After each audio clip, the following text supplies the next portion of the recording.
Assalamualaikum warahmatullahi wabarakatuh.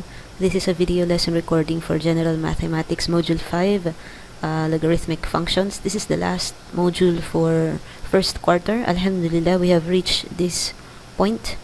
For your examinations next week, there will be two summative tests. The first one will be taken in Moodle, and it is multiple choice. But the other one is a problem set. And it will be like a bring home exam. Well, technically bring home exam siya. So I will be posting a problem set in Moodle, and you will be given, if I'm not mistaken, a week to answer the problem set. So grabe na siya, guys, di ba? 1 week kayong mag-answer ng problem set. So parang imposible na, no, na hindi nyo siya masagot. Well, anyway, that is for your pointers for the examinations next week. Now, we have come a long way kung iisipin niyo, no? Just a little bit of a review of sa mga bagay-bagay na natakal natin for this first quarter. So we started with relations, and then we defined functions. And since we have defined a function, we have talked about the operations within a function and evaluating functions, as well as types, no? Na banggit din natin yung mga types. Meron tayong linear, quadratic, conic. Meron din tayong constant, merong identity function, merong piecewise functions. So those are the different types of functions that we have tackled. Also, we went into specific functions, like for example in module 3 we talked about the one-to-one functions, and of course if it's a one-to-one function, meron siyang inverse functions. So the main point of one-to-one function at saka inverse function is that they undo each other. And then we went on discussing about rational functions, in which case rational functions ay what do you call this one? Lang siya, any functions that has a fractional part. And then we also talked about exponential functions, and ang exponential functions naman ay exponential form.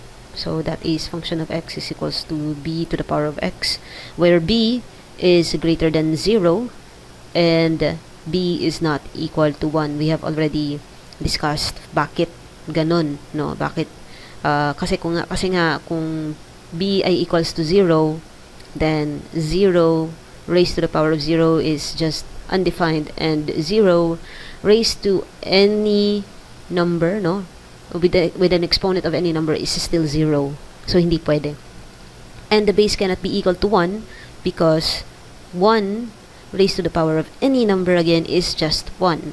So that is not an exponential function, but rather it becomes a constant function. Well, anyway, yun ang mga napag-usapan natin sa first quarter. Now, we are going to proceed with logarithmic functions. And logarithmic functions, as I have told you last time, if I'm not mistaken, is the inverse of exponential function. So, tulad ng one-to-one function at saka ng inverse function, nauna, hindi mo alam kung alin ang nauna sa kanila ng exponential functions, no? Because they are inverses of each other. Remember, the inverse of the inverse, di ba, no? Naalala nyo to? Is still the original function, no? Kasi nga, ang original function ng kanyang inverse ay ito, di ba? At kung i-inverse mo ang inverse, babalik siya sa original function. Okay, so we can never tell, no, alin ba ang nauna, but these two, logarithmic and exponential functions, revolves around exponents talaga. Because later on you will understand that logarithmic functions is just, of course, the opposite or the inverse of exponential functions. And it has a lot of use, actually, no? So let's just put it here. It undo and undo. Ito yung exponential, and this is the logarithmic function. And it goes both ways, because if you are going to invert or inverse the logarithmic functions, you will go back to the exponential function. Now, going to your what do you call this one, module, almost the same ang competencies na kailangan nyo matutunan for this module, no? Sa exponential functions, we are going to talk about the real-life situations wherein we can use logarithmic functions, functions, equations, and inequalities of logarithms, domain range, and of course, the intercepts, zeros, and asymptotes of the logarithmic functions. So if you are going to use this, no, as the definition of an logarithmic function, so kabaliktaran nga siya ng exponent. So if your exponent looks like this, no, but this is yung nasa module nyo guys is a bit what do you call this one, nakakalito siya. So is it okay if I transform this into a different thing? Like for example, basta ang mahalaga dito guys, ang mahalaga dito, kahit ano pa yung mga yan, no? Because you might read other books or you might watch different video tutorials and it looks different. Ang mahalaga, no, alam nyo kung ano yan sila. So, babalik tayo ngayon sa function of x is equals to b to the power of x. Ito yung alam ninyo sa exponential function. Tama man. So, alam natin ang function of x that is just the y. So, if this is our exponential function, ang kanyang inverse is the log. So, that is going to be, so the base, log b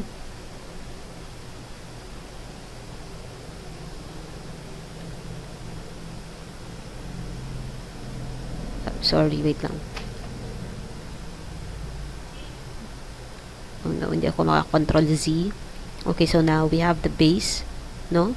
At kung ano man yung base, yun yung ating x. So technically, ang maisip niyo is itong b, yung base, ano ang kailangan niya na exponent para pag erase mo siya sa exponent na yun, it will get this number. Yun ang logarithm. So again, no? So itong base na ito, which is the same base as this. And by the way, as you can see, the same what do you call this one? The same conditions, there you go.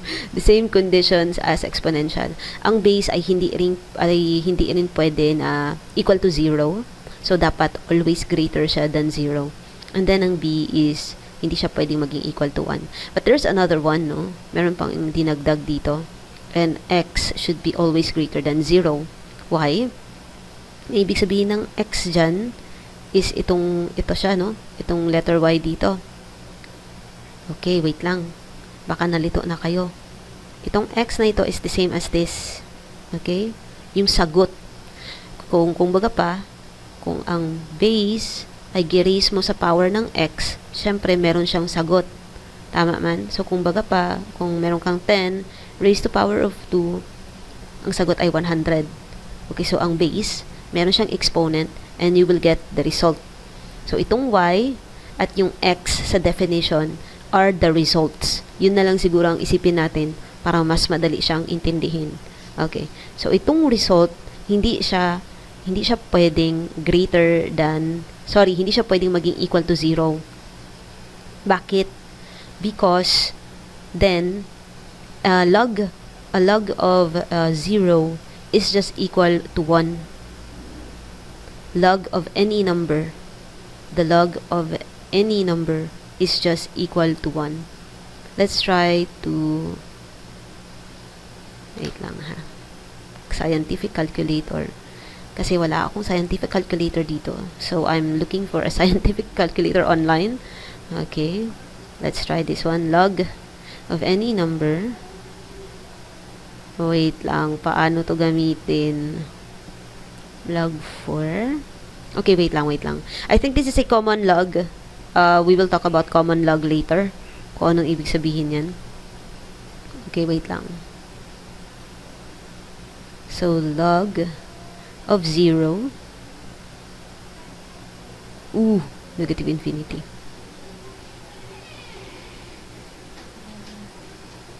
Waalaikumsalam.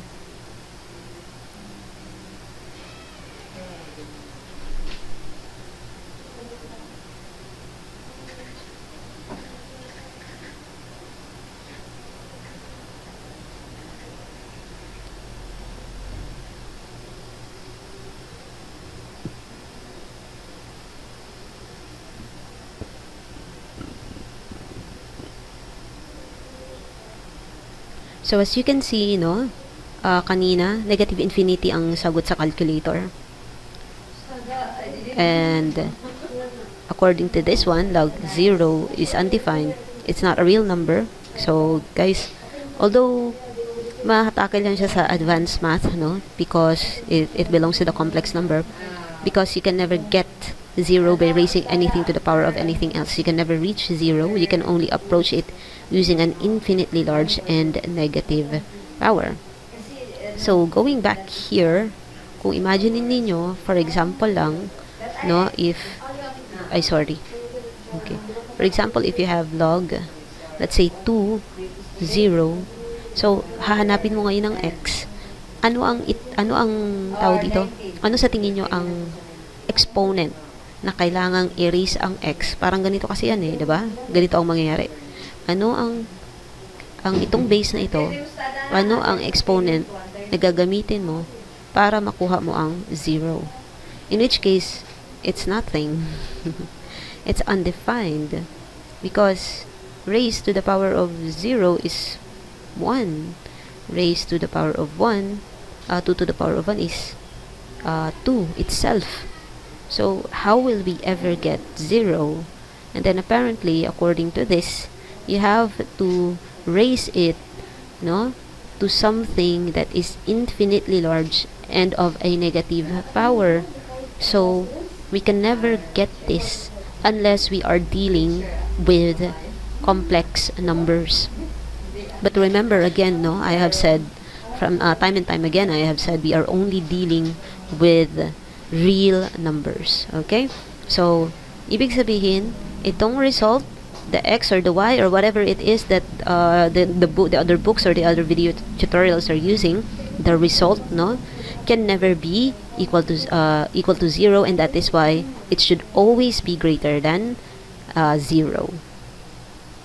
Okay, so moving on, I hope hindi kayo masyadong nalito doon. Basta isipin nyo na lang, no? This is the, going back, no? This is the exponential function. And the inverse of this, well, it goes both ways. So the inverse is going to be x is equals to log b y. So again, no, para hindi tayo malito, itong base, ano ang kanyang exponent para makuha mo itong result na to. So, if you're going to get or use the proper terminologies, if you are going to use the proper terminologies, no? So, this one, let me use a different, this one is what we call the power. And this one is what we call the exponent, no? And this one is, as we all know, this is the base. Okay. So, sa inverse niya, still, no, base is the base. And this one, napakaganda ng arrow ko. This one is your power now. And we are actually looking for the exponent. Okay. So, ibig sabihin doon sa exponential functions, what we are looking for is the power. Pero pagdating mo sa logarithm, what we are looking for is the exponent. Yung kailangang exponent na erase mo doon yung base so that you can get the result. Okay? So, I hope that is clear to you. Now, remember guys, sa inverse function ng module 3, so let's say the one-to-one function, no? Ang kanyang domain is just the set of all the x values, and then ang kanyang range is the set of all the y values. Now, if you're going to get the inverse of this function, di ba sabi natin mag-i-interchange yung kanyang domain and range?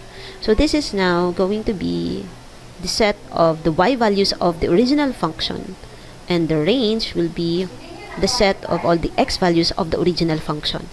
Nagkapalitan nga sila.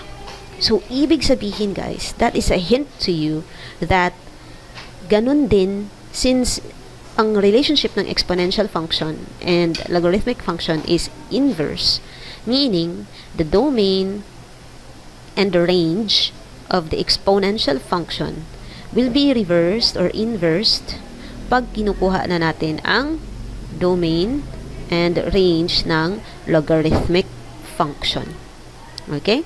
So, let's go ahead and get the definition of the logarithmic function. So, in all technicality, the definition of logarithmic function is let a, b, and c be positive real numbers such that d is not equal to 1. The logarithm of a with base b is denoted by log b a and is defined as like this. If and only if a is equals to b to the power of c, which is the same thing as this. Ito yung ginagawa natin kanina pa, no? Kung babalikan natin yung meaning or yung gustong iparating ng module, because we are using this module, no? Ayan. Is the same as, anong sabi niya? Inverse. If and only if. Anong ibig sabihin ng if and only if? It is one condition. It is solely one condition that should be followed. It will never be true unless this condition is followed. Okay? It is not a logarithm of this if it is not true to the exponential side. Okay? So, if and only if, this is a logarithmic function, if and only if b, okay, to the power of c is equals to a. Or, kung yung ginagamit ko kanina, na tawag dito, na pattern, which is, this is the thing that I have taught you in exponential functions, right? So, y is equals to b to the power of x. That is the exponential function that we know. So, defining logarithmic function again, x now is equals to log of b y if and only if it is b to the power of x is equals to y. This is the same. Kung pansinin ninyo, pinalit-palitan lang yung variables, but it is the same. I therefore suggest that you do not memorize the variables or the letters, but rather you understand the form or the structure of the function itself. So again, the easiest way is remembering that this base is going to be raised to this exponent to get this result. Okay? I think that is the easiest way now to possibly remember logarithmic function at para hindi kayo mas lalong malito. Now, we have two types of common logarithmics na ginagamit. No? We have the common log. Guys, yung logarithmic functions, you can call it log lang para madali lang yung pagsalita natin. We have the common log and the natural log, which by the way later on I will also tackle in details. Ang common log is something like this. For example lang ha, hindi na nilalagay yung base because it is automatically understandable that ang log niyan is actually 10. Okay? Pero hindi na nga siya sinusulat because it is standard operating procedure, no? Alam na, automatic na pag walang base dyan, it is base 10. Okay? Yun ang ibig sabihin ng common log. Now, for the natural log, recalling the natural exponential function, it is actually the log of the natural number e to the log of ex. Okay? So, ano tong e na ito? Nabanggit ko na ito last time. It is the Euler's number. And that is approximately 2.71828 blah blah blah. It is non-terminating, non-repeating number. So, ito siya guys, ang pagsulat nito, or this is usually seen as ln x. Logarithm natural. Okay? X. So, again, kung may nakita kayo na log x, automatically walang base, that is automatically base 10.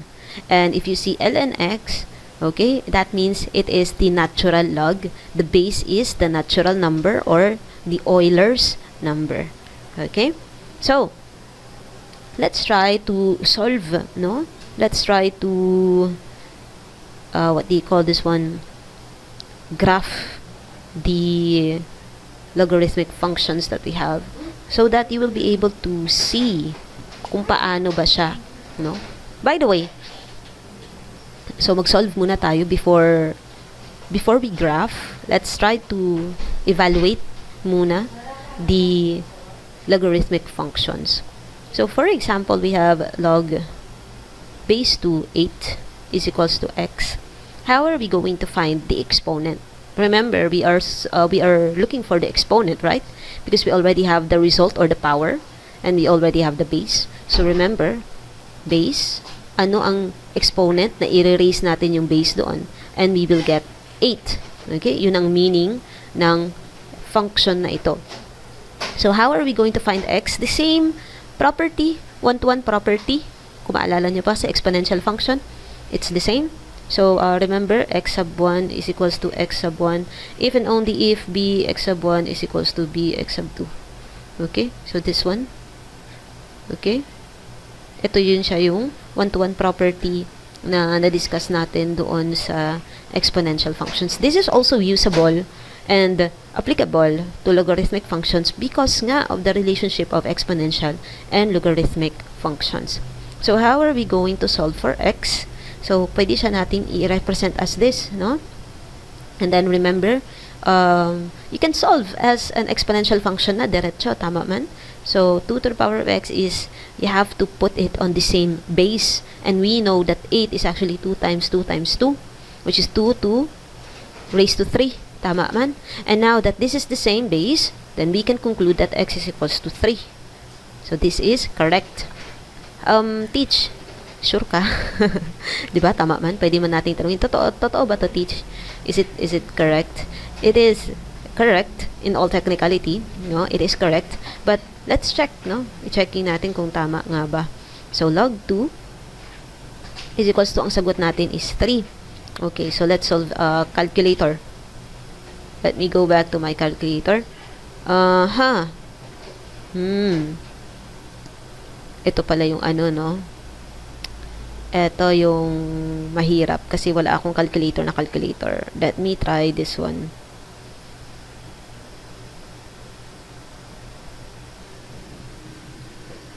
Wala kasi dito yung options, guys, na ano, mag-log ng, let me try a different calculator. Yung mag-log ng hindi common log, but rather a different base. Let's see kung meron dito. Wala din, no? Ang meron lang sa kanya ay common log at saka natural log. Wala siyang option na pwede kang mag-logarithm ng ibang base. Maghanap pa daw tayo ng ibang calculator. Baka may iba pang calculator dito. How about this one? Guys, if you have your own calculators at home, you might want to, check. Baka may option dyan. Ano to? Logarithm of number x to base 2. Ito daw. Kasi 2 man yung base natin, no? Log 2, ano nga yun? 8. So, 8 is equals to 3. Okay, yes. Tama nga talaga guys yung sagot natin. Okay, so that is how you check, guys, ha? Okay. So, we have to check using a calculator because, me myself, guys, I have to be honest with you, I don't know the manual. Hindi ko alam yung manual na pag-solve ng logarithm. But if you want to know, you can actually learn that from old manuscripts ng mga great mathematicians of all time. Actually, ang teacher namin dati, no, sa chemistry, he told us that before, since hindi common knowledge ang manual solving of a logarithmic function, kaya nga nagka-calculator yung mga tao. Pero dati, no, nung kapanahunan nila, hindi nga sila maka-afford ng calculator, especially scientific calculator. So, ang ginawa nila is memorize nila yung log table. Yes, memorize nila ang logarithms, guys. Like, grabe. Like, for example, log 2/8, memorize nila. Even the fractional part, gina-memorize nila dati. That's how education was before. Samantalang tayo ngayon, calcu na lang, no?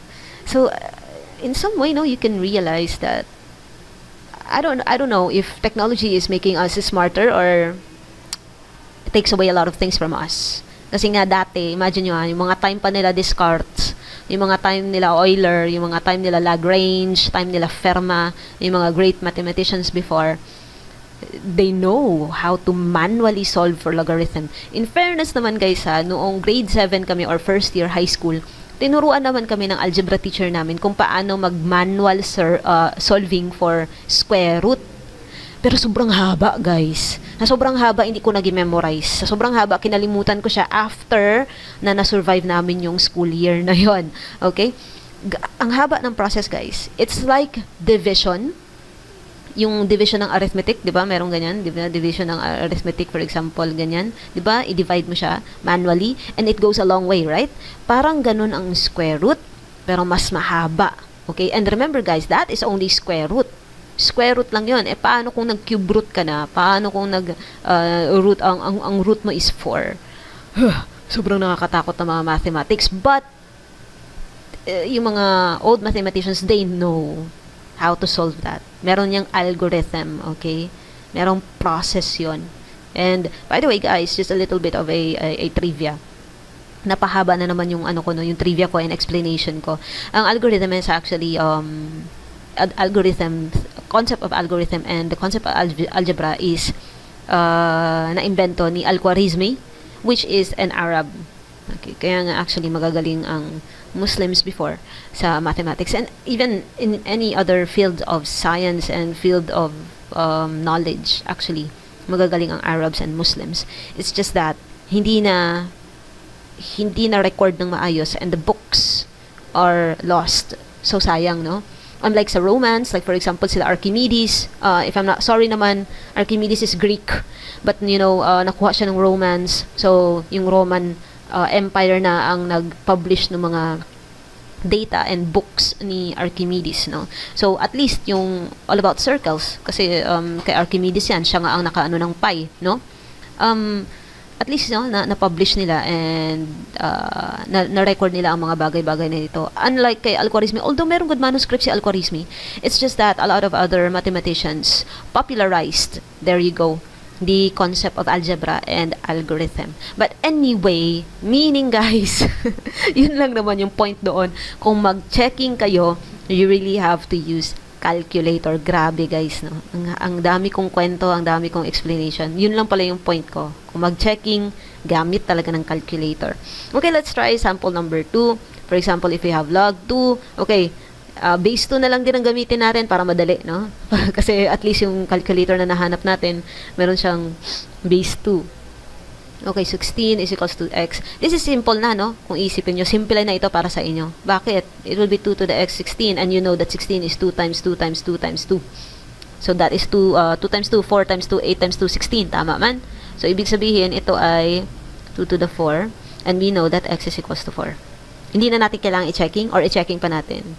Sige, i-checking na lang natin para cute. Okay. Anyway, log 2, 16 is equals 4. Okay, sorry. Okay, anyway, so 4 siya guys, ha? Okay, next. By the way guys, remember that any log, okay, any base na ilalog mo and then 1 ang nandito, no? Any base and then 1 ang kanyang power, it is always equal to 0. Okay, any base. Okay, palitan na lang natin to ng b. Any base and then log b1, any base again, it could be log 3, it could be log 1 half 1, it could be log negative 3 1. It is always 0. Why? Because going back to the property of exponential functions, any b, no, any base raised to 0 is always equal to 1. Kasi nga kung iisipin nyo, this is b raised to 0 is equal to 1. So again, any log b1 is always equal to 0 because of the fact that b raised to 0 is always equal to 1. Okay? Next, let's try an example where there's a fractional part. Okay, so log base 2 pa rin, no? 1/2 is equals to x. So what is x now? So 2 to the power of x is equals to 1/2. And paano natin ito siya gagawin na pareho ang kanilang base, no? So we know that 1/2 is just 2 to the power of negative 1. Tama man. So we can do this, or we can do the other way around. So this one is 2 to the negative 1 is equals to 1/2. But in all technicality, kung itong 2 to the negative 1, magiging 1/2 pa rin yan. Tama man? So that is how we get x is negative 1. Because we know that 2 to the power, raised to the negative 1 is 2 to the power of 1, which is 1/2. Okay? So anyway, yun lang ba? Actually, sa module ninyo, marami pang ibang mga exercises dyan, no? So, by the way guys, sa common log, yes, as you can see, okay, let's go here above. Let's go back to the common log. Actually, we are going to talk about the common log in a bit. Okay, so, mamaya ako na lang siya itackle because, we are really going to talk about the common log in a bit. Okay, so let's try to solve or graph now. Ano nga ba ang itsura ng graph ng log? Remember guys, last time gigraph natin yung exponential, no? Exponential na function, which is fx is equals to 2 to the power of x. Yes, this is the binary function, or that is the most common function in exponential function. And what we did last time is, para ma-plot natin siya, we, of course, table of values, no? So, let's say, I'm going to use negative 1, 0, 1, let's add 2. Okay. So, kung negative 1 ang ating function, ang ating x, the resulting power is 2 to the power of negative 1 is 1/2. 2 to the power of 0 is just 1. 2 to the power of 1 is itself. 2 to the power of 2 is 4. Now, using this table of values, we can now plot the function, this exponential function, I should say, negative 1, 0, 1, 2. Then we have 1, 2, 3, 4. This is our y. This is our x. Okay. So, the first plot is negative 1 is 1/2. So, negative 1, positive 1/2. So, andito siya na part. And then 0 and 1, 0, 1. Okay. And then 1/2, 1. 1 and 2, 1, 2. And then we have 4 at saka 2 and 4. So, nandito siya na part. And remember guys, kung walang transformation, no? Kung walang transformation ng ating exponential function, automatically, the horizontal asymptote is the x-axis. Okay. At wala siyang vertical asymptote because your domain is the negative infinity to positive infinity. But your range varies. It will be 0 to positive infinity. So, if we are going to plot this, ang kanyang itsura ay masyadong malapit. Hindi dapat dash line, okay? Masyadong malapit sa asymptote, papalayo konti, and then going upwards. Okay. So, ito ang itsura ng function na ito. Fx is equals to 2 to the power of x.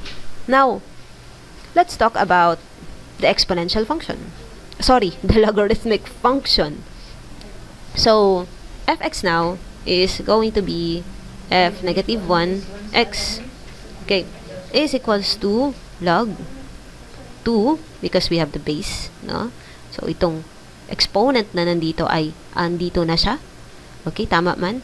And now, this is what we are looking for here, no? Kasi siya yung power. Let's just give it a variable of n. Okay, whatever that power is, n, whatever that power is, okay? So, that is log 2n. But remember, the n is just this, itong resulting dito, okay? Pinangalanan ko lang siyang n, but kayo good, no? Pwede nyo siyang pangalanan ng x, pwede nyo siyang y. Pero kung i-x kasi siya, baka malito tayo dito sa exponent, okay? Kaya hindi ko siya ginawang x. Okay, so how are we going to graph the logarithmic function? Well, the same way, no? Or the same thing. You can actually just get the what do you call this one? table of values, no? So, let's say, sabihin natin, negative 1 din, 0, 1, and 2 pa rin yung gagamitin ko na mga numbers. So, log 2, negative 1.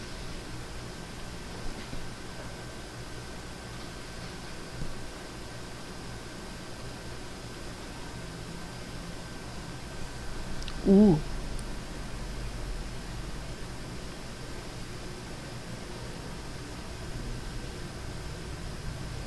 So, error ang nandito. So, let's see why. Ay, sorry. Ay, anong nangyari? Okay, 0. Undefined ulit. How about 1?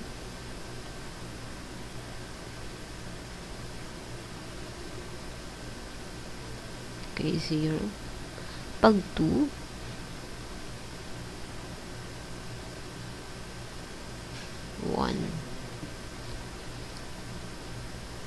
so, let's try to graph using this, tawag dito, using this table of values. So, negative 1, 0, wala, no? Undefined eh. But, for 1 and 2, meron. Okay, so, i-plot natin siya. So, sabi niya dito, pag 1 ang iyong x, 0 ang y. So, andito siya mismo sa x-axis. So, nakita na kaagad ang difference, no? Kasi, dito, sa exponential function, hindi siya nagtatama sa x-axis. Walang intercept, walang x-intercept. Diba? Remember? Because, x-axis is your asymptote. Diba? And, horizontal asymptote or asymptotes is a line wherein the function cannot touch or intersect with that line. No? So, pagtingin nyo dito sa logarithmic function, automatically, meron tayong x-intercept. So, it is indeed very different from exponential function. But, later on, guys, we will see that one property na kailangan yung i-recall from module 3, which is 1-to-1 function and its inverse.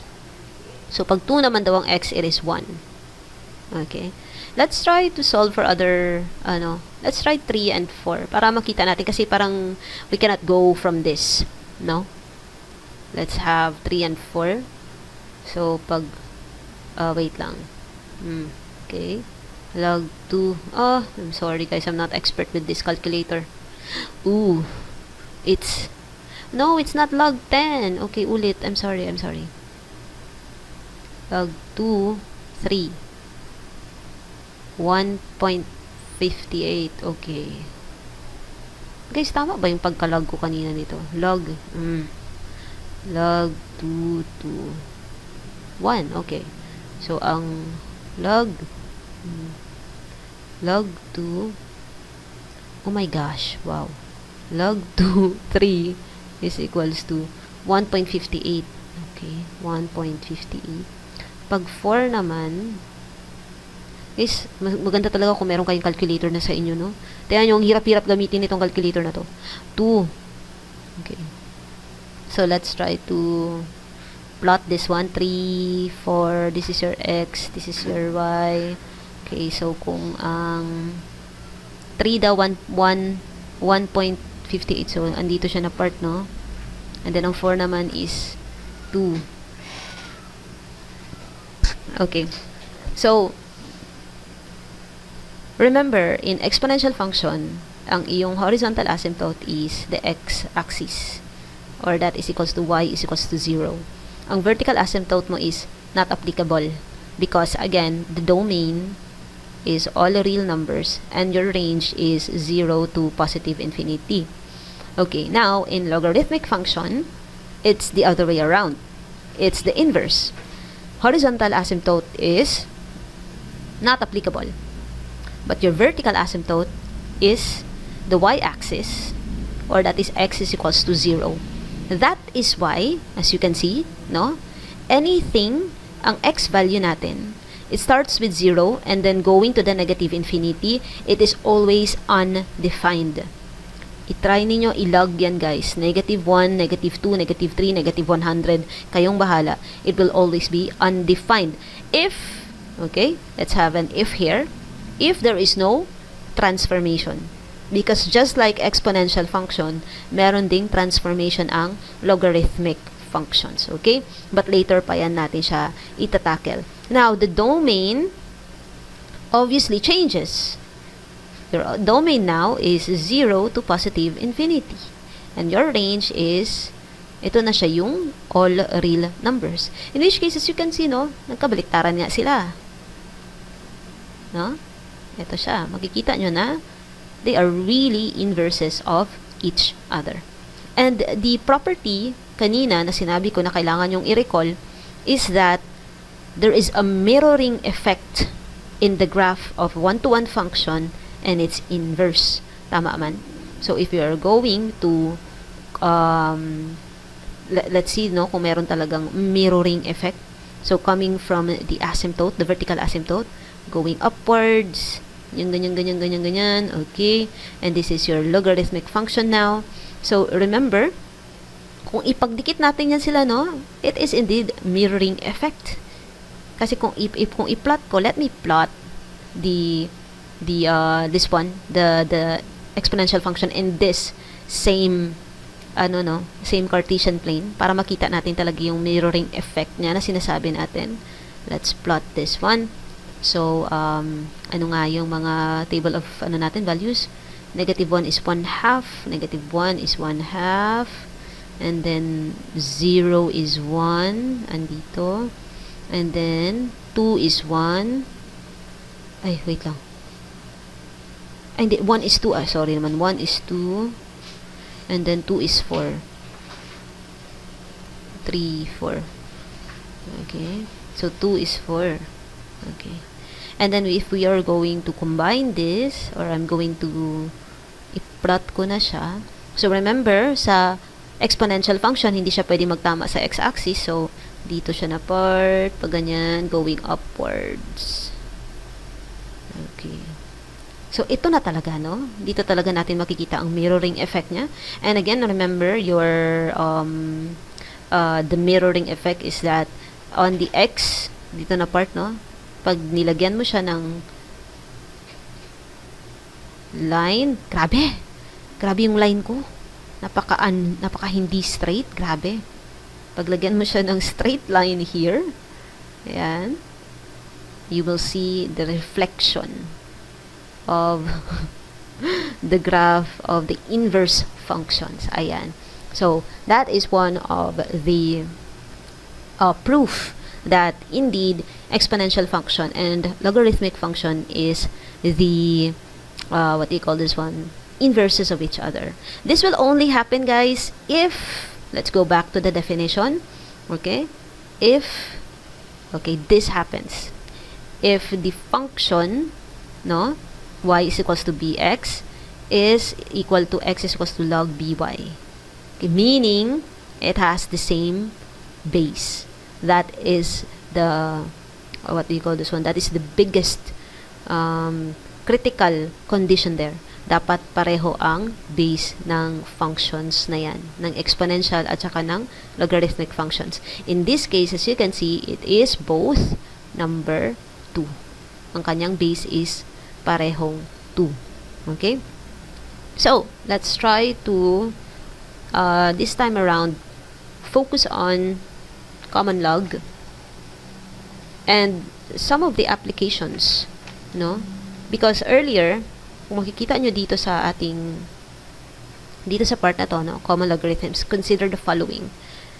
We just want to let you understand the function of logarithm. Bakit, saan nga ba siya gagamitin kasi teach, no? So, let's consider the common log. So, ang log na yan, ang common log is, alam na natin, no, walang base dito, diretso. And that is equal to the n. So, yung base dito is automatically base 10. Okay? So, kung isipin natin, no, log 1 is equals to, paano natin yan siya isolve? So, sabihin natin, 10 raised to x is equals to 1. Ano nga ba yun? Ano nga ba ang erase mo ang number na ito, no, sa 10, ang 10 erase mo sa number na to baliktad at makukuha mo ang 1. That is 0. Tama man? Any number raised to 0 is 1. Okay, now how about log, common log of 2? So, kung isipin mo na naman, ano na naman yung x ngayon na 2 ang makuha mo? Okay, wait. I'm sorry, guys.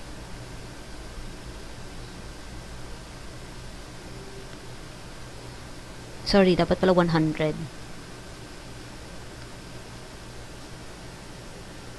Okay, now pala. So, log 10 to 10 naman is, ano naman ngayon ang erase mo or ang exponent na pag erase mo doon ang 10, makukuha mo ang 10.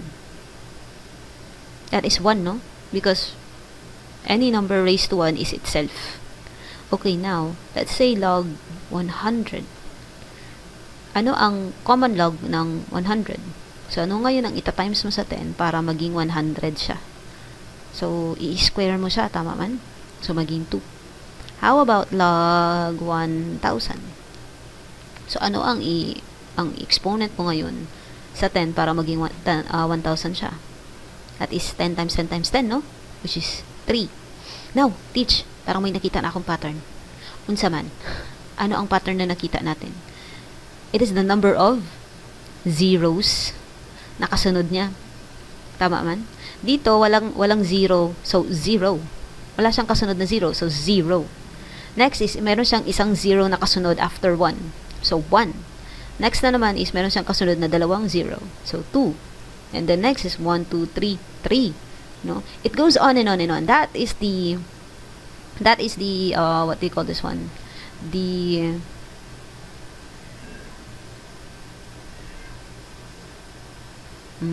Tawag dito. Wag nating iganito, guys, kasi baka malito kayo. Let's say x is equals to x. No? Kung ilan yung number ng 0 dito,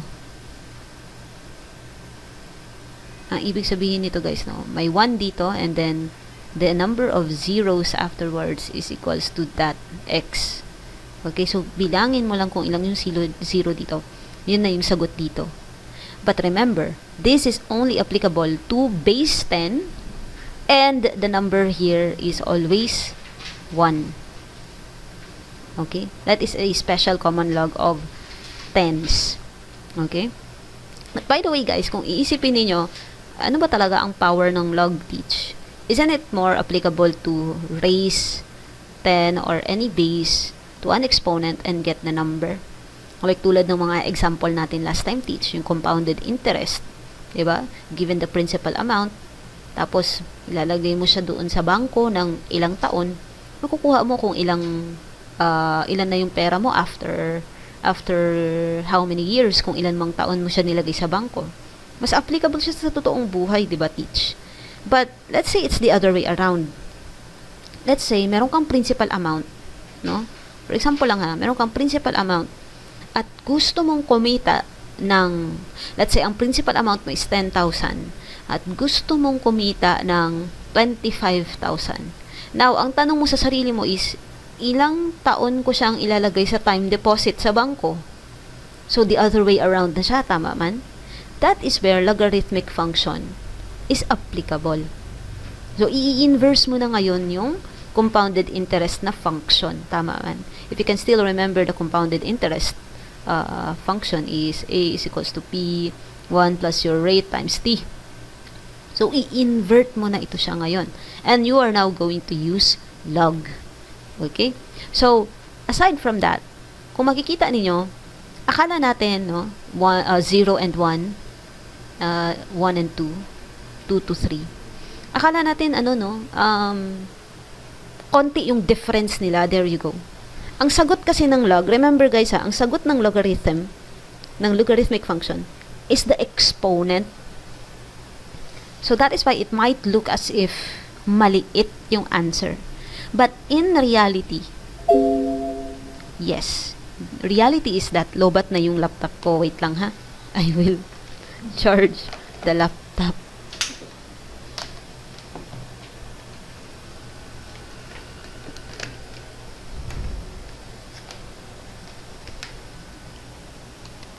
Okay, anyway. So, ayun, no? So, ang reality actually is that akala natin 0, 1. So, parang 1 lang yung kaibahan nila. Tama man. And then, 1 and 2, parang 1 lang yung kaibahan nila. And the difference between 0 and 2 is just 2 spaces. Tama man, no? But what we didn't notice perhaps is that it is the logarithm is talking about the exponent. So the effect or the impact, actually the gap, yung totoong gap, yung difference nila is actually 10 times more. Ayan, no? 10 times more. Ito yung power, remember? Itong mga resulta na nakuha natin is just the exponent. Ito ang totoong, dito mo makikita yung totoong difference, yung totoong impact ng logarithm. In what way, teach? Kasi hindi ko naintindihan. In what way is, let's say, the Richter scale. Richter scale is used in magnitude, measuring the magnitude of an earthquake. Yan ang ginagamit until now, no? It is the standard in the whole world as a scale for measuring the magnitude, yung kalakas ng earthquake. So, kung nakakita na kayo ng seismograph, ako hindi pa, no? Sa mga TV lang, sa napapanood lang, diyan ko lang nakikita ang seismograph. Makikita nyo usually dyan ang graph ng paggalaw ng earth, paggalaw ng plate tectonics, in which case, apparently, every single time, all the time actually, gumagalaw ang lupa, ang plate tectonics. So, pero hindi natin masyadong maramdaman, no? Because the energy of the movement against time, in which case, yung time natin is infinite, no? At yung energy natin can be infinite as well. Pero, wag nating i-wish na sana magtaas pa yan lalo. But, there is a possibility that it can be infinite, no? Pwede siyang sobrang taas. Okay, so hindi pa natin na-compute, hindi pa na-compute ng tao ang sobra kalakas na energy na pwedeng ilabas ng lupa. Okay, so infinity rin yan. So it goes way up there, and the time is also going to the infinity because nga we don't know, no? Kung saan ang hangganan ng time. Now it all starts with 0, for example. Now let's say, sabi natin gumagalaw talaga ang earth every single time, ang plate tectonics, no? So, nakakakuha ang seismograph ng mga konti-konting signal. Now, let's say may konting movement. Okay. And then, let's say magkaroon ng earthquake. Hala, biglang nagtaas yan. Okay. And then, let's say mayroong major earthquake. Hala ka. Way above the charts. Tapos, biglang konting-konti na lang ng mga aftershocks, no? And we don't know. So, this is just an example of a seismograph. Hindi masyadong accurate, guys, kasi nga, in reality, hindi pa ako nakakita ng totoong seismograph. But it looks, the concept is here, no? It looks somewhat like this. Now, itong kalayo nito, no? Ito siya, itong tinatawag nating energy, yung lakas ng Earth. Remember, guys, Earth is massive. Kung ikukumpara mo ang punch, yung suntok ng isang tao, yung force, no? Yung force ng punch ng tao versus ang konting galaw ng earth. Of course, you cannot compare the two. It's very different, no? So, ibig sabihin, itong almost zero, no? Itong almost zero na paggalaw ng earth, sobrang lakas na actually. Hindi lang natin maramdaman dahil nga tayo ay katiting na tao lamang sa taas ng lupa. Sa ibabaw ng lupa, no? Kaliit-liit natin. Konting galaw ng earth, hindi natin yan maramdaman. Maramdaman lang natin yan siya pag andito na siya banda na magnitude. No, minsan nga, pag nag-earthquake, hindi nyo pa naramdaman, 2 point something na, hindi pa naramdaman, di ba? Minsan nga, 3 point something, hindi pa rin natin naramdaman. No? Sa mga 4 na natin nararamdaman, 4 point something na tayo nakakaramdam ng earthquake. But that is because, this almost zero right here, let's just imagine that is log 0. Which is, sorry, ang log 0 is undefined, no? Sorry naman. Let's just say log 1. That is equals to 0. Kunwari, yun siya. And let's say this part right here, let's say ito na yung mga 4 point something. So, 4 point something is, ito, no, nandito na part. After nito, it will be log 10,000. Is equals to 4. Ito yun, diba? So, para siyang log 10,000 is equals to 4. Now, guys, just, ito yung 1, diba? Like, for example, dito yung 1. Just look at the difference between log 1 at saka log 10,000, which is 4.2 andito. Ito yung sagot niya, no? Yung magnitude niya. Akala akala natin from this one hanggang dito 4 lang ang difference. But in reality, ang impact, ang energy niya is actually from 1 to biglang 10,000 na energy ang nilabas ng Earth. Okay? Ito kasi yung magnitude, guys.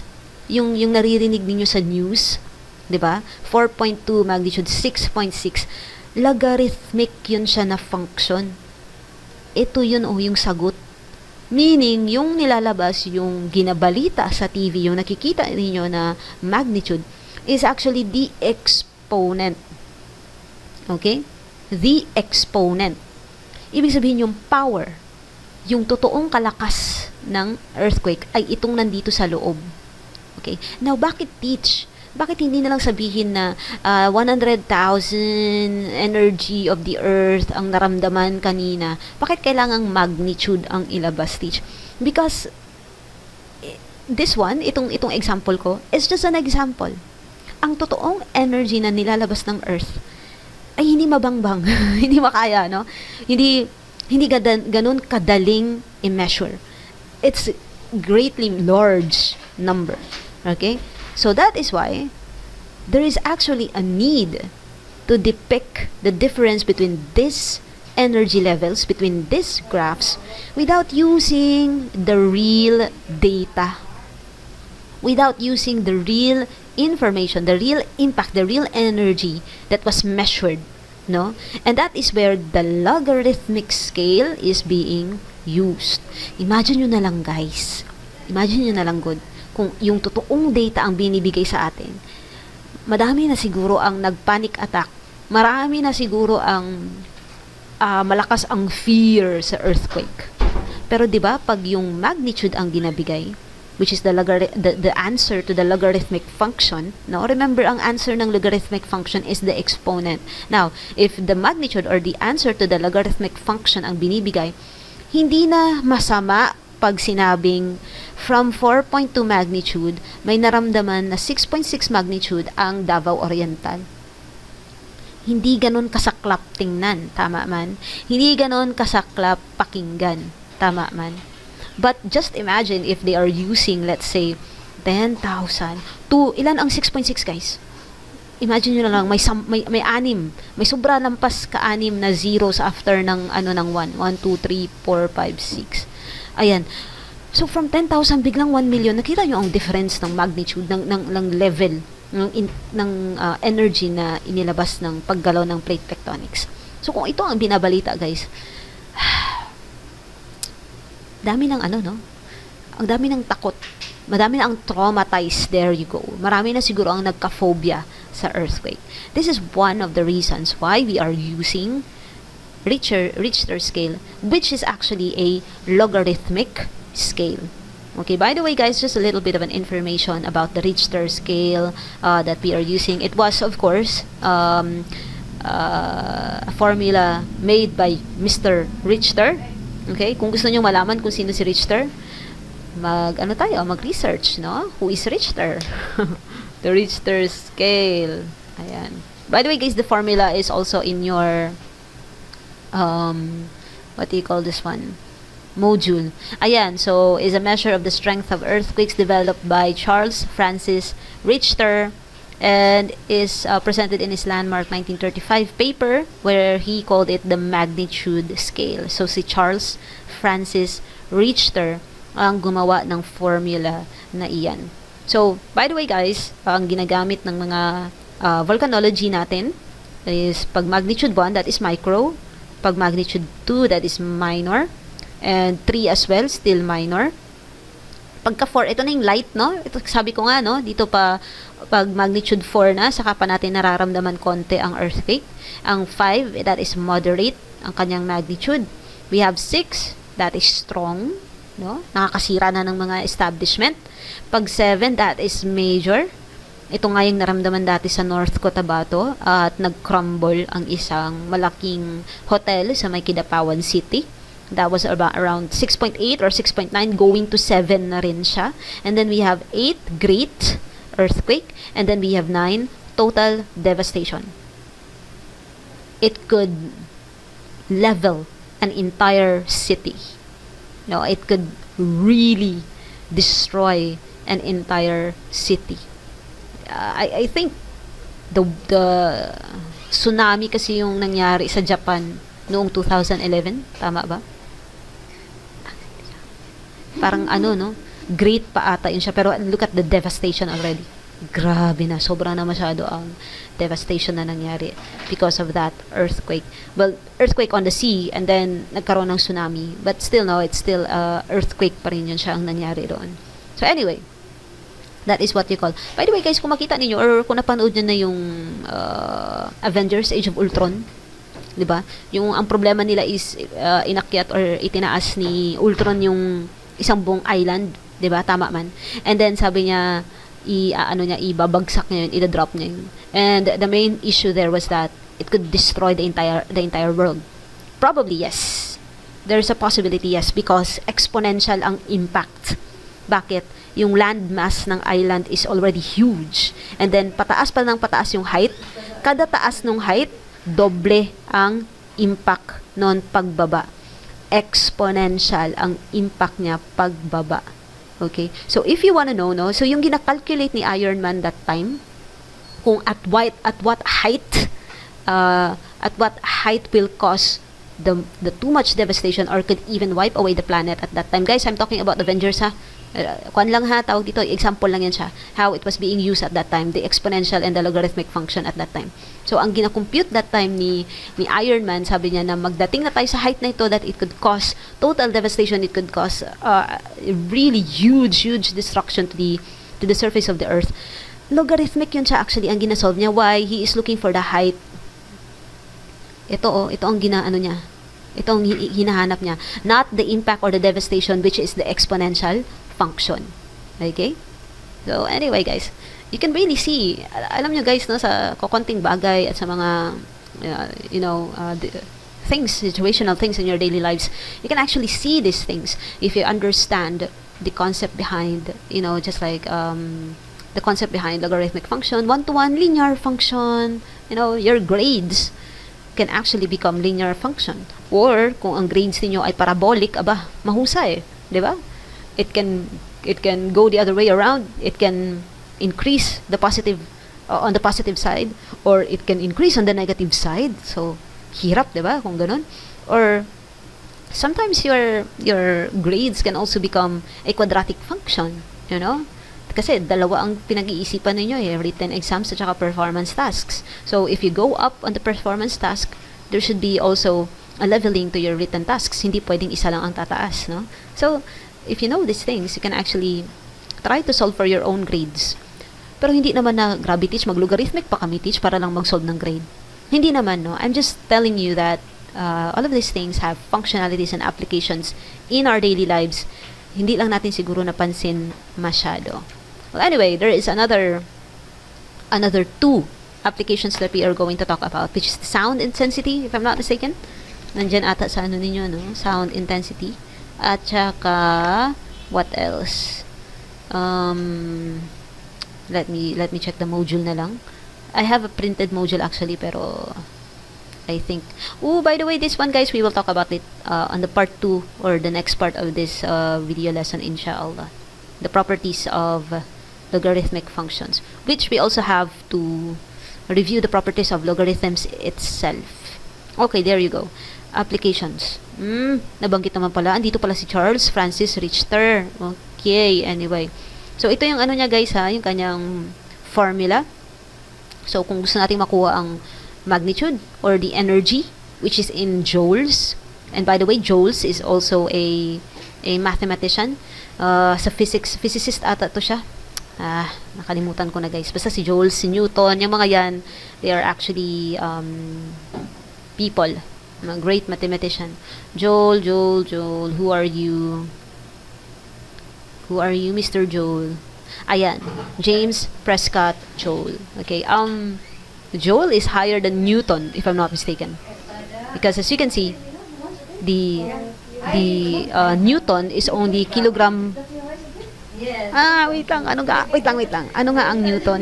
Ang Newton is kilogram times meter over second square ata ang Newton, if I'm not mistaken. Now, if you If you have the meter square over S square now, that is joules. Okay, I hope you remember Newton sa physics ninyo. That is force. Okay, di ba? Tawag dito. So, distance is just meter. Time is second square or second. So, pag i-compute mo ang speed or velocity, no, velocity, that is distance over time.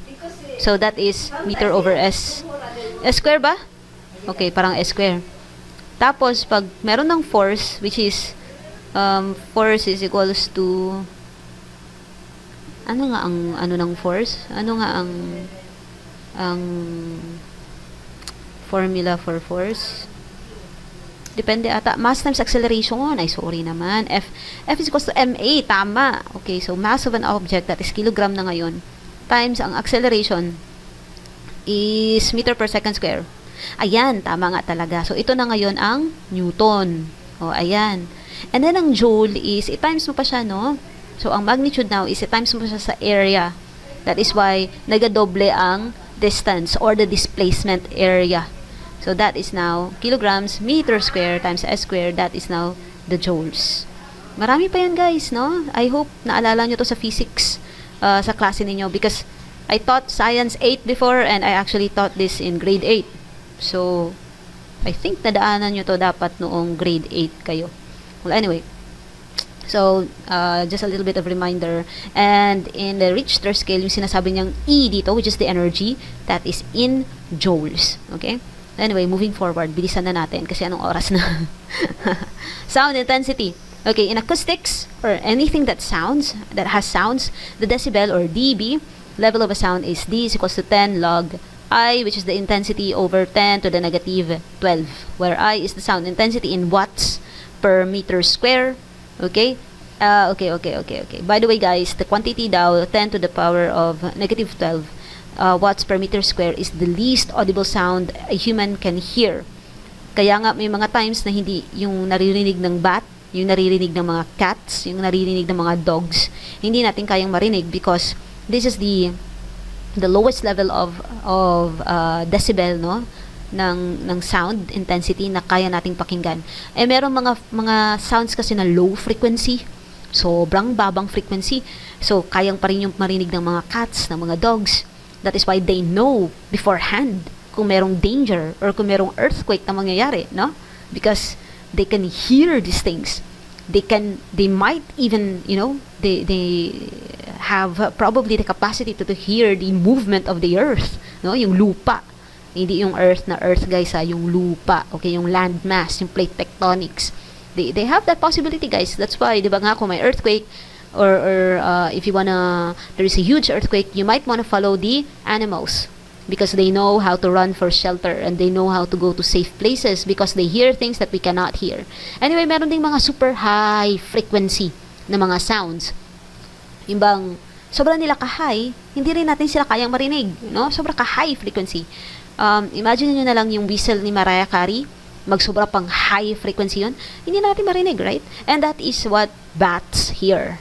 And remember, bats are blind, but they can still see because of that high frequency sound that they are emitting. Nasa sobra ka high frequency, kaya niya nang mag-create ng radar type map, no? Na kung saan parang nakikita niya na rin yung mga bagay-bagay sa kanyang harapan dahil sa sobrang kasi yung high frequency na gina-emit ng bat, syempre mag-echo man yan, 'di ba? Kung merong solid thing sa harapan niya. So, lahat ng mga bumabalik sa kanya na sound, that's how a bat can know that, meron palang solid something sa harapan ko. So, parang nakita niya na rin, diba? So, that's how bats see. So, anyway, the main point there is, there are certain frequencies that a human can hear. Anyway, so, you can solve this one, guys, if you want to. Mag-try lang siguro tayo nitong isa, itong letter A. So, D. Pero meron siyang, guys, sagot. You just might wanna what do you call this one?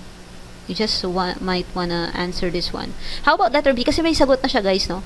How about letter B? Let's say this sound is 10 to the negative 6 divided by 10 to the negative 12 is equals to 10. Well, anyway, gisagutan niya na talaga, guys. So, I hope you will just understand that on your own. Nilagay niya lang naman, no? Ilagay niya lang yung what do you call this one? Yung given sa formula. How about acidity and pH level? So, in your science, you also know that there are pH level, and ang balance by 7, if I'm not mistaken, 6, 5, 4, 3, 2, 1, then we have 8, 9. Nakalimutan ko na, guys. This is in chemistry in second year high school, if I'm not mistaken. Balance pH. Ang alam ko talaga is 7.4, see? That's the normal pH. Hanggang 14 pala. Okay. Alhamdulillah, guys, naalala ko pa yung chemistry namin noon, no? 13, 14 pala yan siya. Okay, so anything that is under is called acidic. This is not exactly good for you because, of course, pag sobrang acidic, nakakasira ng katawan, no? Nakakasira ng pH balance. At pag sobra namang, dito naman sa part, sobrang taas naman niya sa pH scale, basic na siya masyado, no? From the terms acids and bases, no? Bases. So, probably, like, for example, acid is like hydrochloric acid, yung mga, kung maalala nyo pa to sa chemistry ninyo. And then, ang mga bases natin is like, let's say, oh my God, ano nga yung mga bases, mga base na alam ko? Base. Chemical solution. Okay. Tingnan daw natin ano yung mga yan. Ayan. Hydroxide, my gosh. Tama. It's positive, yes. Yan, tawag dito, that is an example of a base. Madami pa actually, no? Yan, ito mga yan, sodium bicarbonate, sodium carbonate, sodium hydroxide. Actually, isa sa mga gamot ko, guys, no? This is just an example. Is sodium bicarbonate. And it actually balances the pH. Why? Because ang dami kong iniinom na maintenance na gamot, right? And it can actually create acid in my stomach, in my liver. So, kailangan kong uminom ng sodium bicarbonate to level that out. Okay? Or actually, sodium bicarbonate is also sometimes called baking soda. Kaya nga yung iba na ayaw bumili ng mga tablet na sodium bicarbonate, nag-ano na lang sila ng 1 teaspoon ng baking soda sa tubig, and then they drink that. If they think that they are too acidic, or if they are eating too much acid, like for example vinegar and all these things, they try to level it out by drinking baking soda na tawag dito, tinunaw sa tubig. Okay? So that is pH scale. So let's see an example here na meron ding sagot. Meron ding sagot, no? Mag-try do tayo nitong walang sagot. Okay, this part. So, applications in real life logarithms. So, number 1, noong 2013 daw, earthquake in Bohol and Cebu had a magnitude of 7.2. Wow, lakas, no? So, meron siyang, let's try to answer that one, ha? Well, this activity 1.2. Activity 1.2. Application. So, letter A or number 1 ba? Number 1. So, noong 2013 daw, merong 7.2 na magnitude. Okay? And while the 2012 earthquake that occurred in Negros Oriental recorded 6.7 magnitude. Okay? How much more energy? Difference in the energy level. Okay, so how are we going to solve for this one? Let's see daw ba? So remember the formula for the Richter scale is R is equals to 2/3 log E over 10 to the power of 4.40. Tama ba? Sometimes kasi, guys, mali yung napiprint ko. Okay, okay, tama. Okay. So, paano natin malalaman ngayon kung ano ang difference ng dalawang to? So, the first one, ang kailangan natin kunin is, since given na yung magnitude, which is the R, remember, ang hinahanap natin is the difference in the energy. Tama man? So, let's try to solve first for Bohol. Bohol, Cebu, no? At saka yung sa Negros Oriental. Okay. So, dito, meron tayong 7.2 is equals to 2/3 log E over 10, 4.40. Tama man. So, how are we going to solve for this? First, ano muna natin, no? Divide natin by 2/3. Both sides, para makancel to. So, pakicalculate na lang to, guys. Pero I have already solved this beforehand. And 7.2 divided by 2/3 is 10.8. Okay? Is equals to, now you have log E minus log 10 4.40. Teach, bakit naging ganito? I hope you can still remember the logarithmic property, which is log A divided by log B is just the same as log A minus log B. Parang exponent din. Diba? Maalala nyo? A to the power of M, A to the power of N is equals to AM minus AN. This is almost the same concept, guys. Okay, so that is why it became like this. And then afterwards, you can have, so ito, ma-solve nyo to using your calculators. So please solve it with your calculators. And then pwede natin siyang ilipat dito sa kabila. So magiging plus na siya, no? And log 10 4.40. I-solve na lang natin dito. Total, may calculator naman dito, no? Log 10, okay? 4.40. 4.4 is equals to 0. Oh no, nadoble ko. Wait lang. Log 4.4 is equals to 0.64. Wait lang.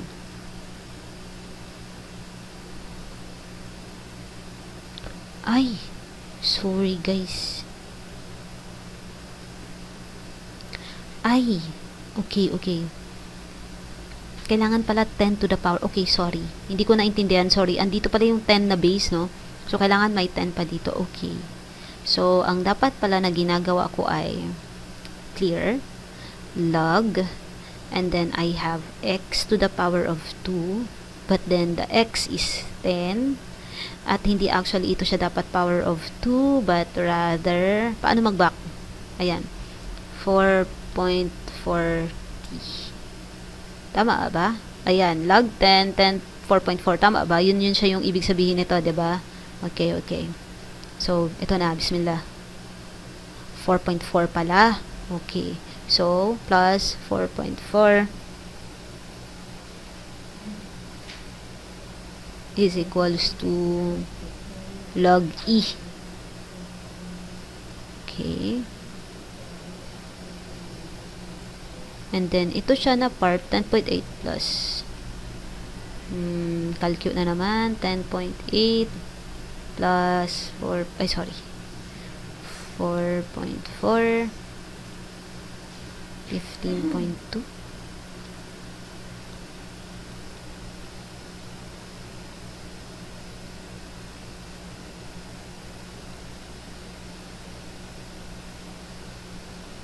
Now, the same thing, no? Ito yung base natin.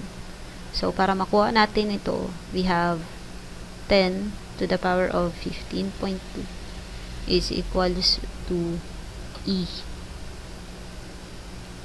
So, ibig sabihin, your E now is equals to 10 to the power of 15.2, which is, gaano kaya yan kalakas?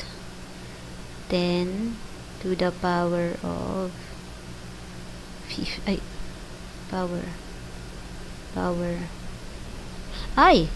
paano ano dito? Ayan, okay. To the power of 15.2. So, ang energy nun is ganyan kalaki. Okay. So, let's stick to the exponential form. Okay, so let's solve now for the Negros Occidental. Ang Negros Occidental naman ay may 6.7. Okay, 6.7 is equals to 2/3. Pareho lang din ang gagawin natin, guys, no? 4.40, okay. And then,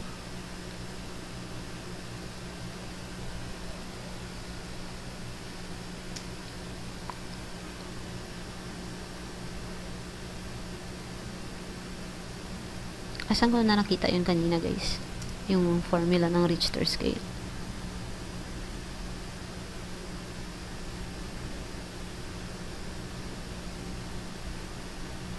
I just want to make sure that it is indeed 10 to the power of negative, 10 to the power of 40.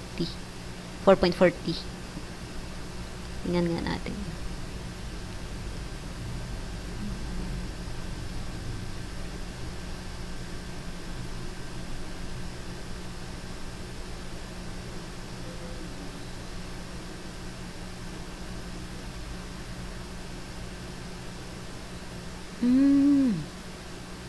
Ibang inano dito guys, no?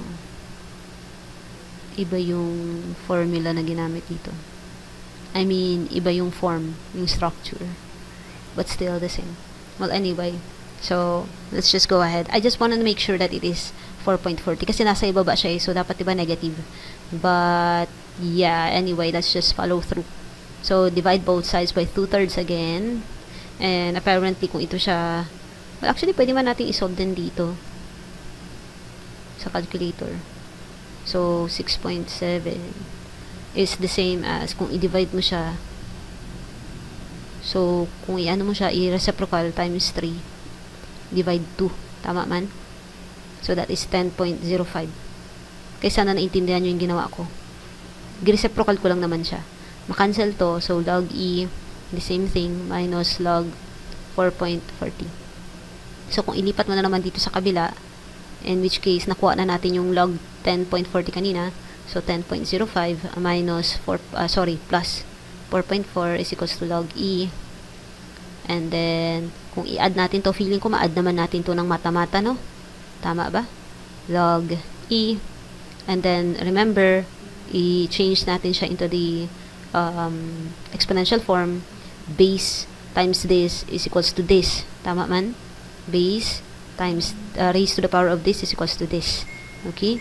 So, that is why we know that E now is equals to 10 to the power of 14.45. So, basically, ang difference nila, since we have the same bases now, we can simply differentiate, no? Nag-integral calculus naman tayo bigla. We can just simply get the difference, no? So, ang difference nila is 10 to the power of 15.2 minus 10, 14.45. So, ang difference ng kanilang energy ay, tignan natin. But in any case, pag ganito na guys, pag pareho lang ang base nyo, pwede na namang i-minus lang yung nasa taas niya. So, 15.2 minus 14.35 is equals to 0.75. So, 10 to the power of 0.75. Kung titingnan nyo, parang konti lang yung difference nila, no? But in reality, ang totoong difference nila is 10 raised to the 0.75 is equals to ganyan kalaki yung difference nila in reality. Okay. So, anyway, next, sagutan na lang natin din yung isa pa. I think it's about sound. Ayan, suppose the intensity of a sound of a jet, tama, during takeoff is 100 watts over meter square. What is the corresponding sound intensity in decibels? How much more intense is this sound than the least audible sound a human can hear? Ano nga yung least audible sound? Wait lang. Least audible sound is ito, no? 10. Okay. So, letter number 2. So, D 10 pala, sorry. Ano yun? 10, diba? Okay, 10 log I intensity over 10 to the power of negative 12. So, given na sa atin yung, no? Ang hinahanap natin ngayon is intensity. No. Decibel. Ayun. In decibels. Okay. So, D pala talagang hinahanap natin. And then, given ang intensity, which is, what was that? 100 watts per, kailangan natin siyang per meter square over 10 to the negative 12. By the way, guys, remember 100 is just the same as 10 square. Tama man? So, technically, this is equals to 10 log, and then this one is basically 10 square over 10 to the negative 12. But also remember, ito siya is the same as 10 to the power of 2 minus, no? 10 to the power of negative 12. Tama man? Because of the property that we are using here. Saan ko ba nilagay yung property? Wala. Gidelete ko? Okay. So, the same as property as this. You know, ito. Okay? That same property. So, going back here. So, and remember, if they are both same bases, you can just arithmetically solve for this. So, this is 2 minus negative 12 or 2 plus 12 is equals to 14. Therefore, pagdating dito sa baba, it will be 10 log 10 to the power of 14. Tama man?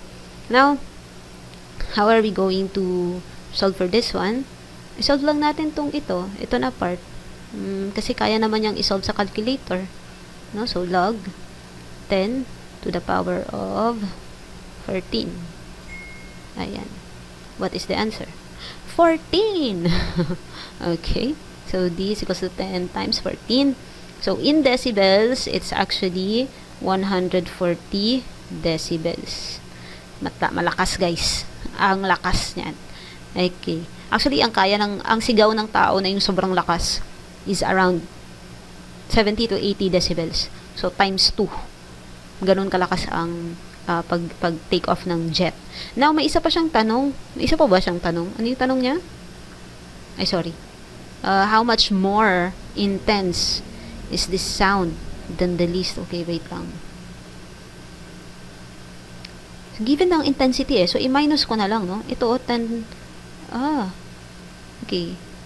So, ang given na ang intensity na given is technically 10 square.